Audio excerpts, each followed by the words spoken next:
সন্ধ্যার দিকে বাবা, মা আর আমি ৩ জনে মিলে গল্প করছিলাম। তারপরে ওদেরকে বিদায় জানিয়ে চলে গিয়েছিলাম একটা ধূপের দোকানে ধূপ কিনতে।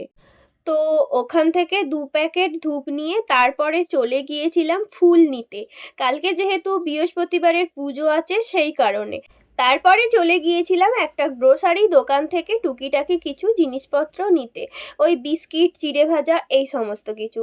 তো যাই হোক, এরপরে মিষ্টির দোকান থেকে একটুখানি মিষ্টি নিয়ে নিলাম, তারপরে দুধের দোকান থেকে ১ প্যাকেট দুধ নিয়ে নিলাম, দিয়ে বাড়ি গিয়ে ফিরে ১ কাপ কফি আর অর্ঘ্য খেয়েছিল ১ কাপ দুধ।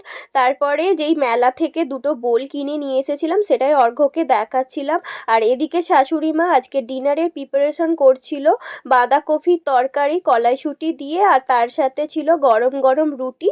এইভাবে আমরা সন্ধ্যার দিকটা কাটিয়েছিলাম। That's it, bye, subscribe.